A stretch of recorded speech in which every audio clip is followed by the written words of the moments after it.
On August 6, 1777, one of the bloodiest battles of the Revolution took place at Oriskany, New York. A rebel militia marching toward Fort Stanwix was ambushed by a large contingent of Indians and Loyalists. British forces consisted of a number of Tory allies, as well as many Indian allies, many of whom were Senecas. Fighting with the Americans were their allies, the Oneida Indians. The Americans, on a very hot morning, marched incautiously through this deep ravine into an ambush, and in the opening battle, between 150 and perhaps 500 of them were cut down. The two sides fought ferociously, and at the end of the day, the battle was a draw.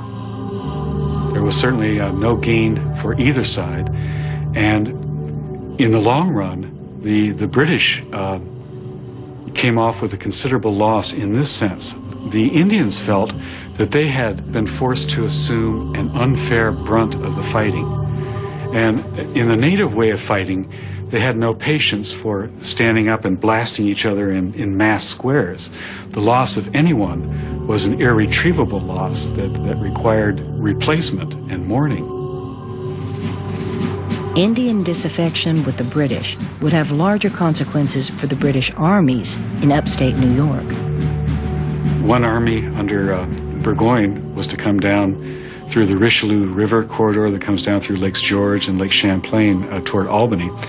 And a smaller supporting force was supposed to come through Oswego, capture the American strongpoint at Fort Stanwix, come up the Mohawk Valley, and meet Burgoyne in the Albany area. The supporting force made it as far as Fort Stanwix, where they laid siege to the American stronghold. But then the siege fell apart, largely because of Indian disaffection at what had happened at the Battle of Oriskany, and it withdrew. Burgoyne had expected that help to come and meet him, and it never came, resulting in a British defeat which was decisive for the outcome of the war. In October of 1777, Major General John Burgoyne surrendered 5,000 troops with all of their arms and equipment at Saratoga. It was a crucial turning point in the war. Our victory over Burgoyne makes the French decide that they will actively come into the war on our side.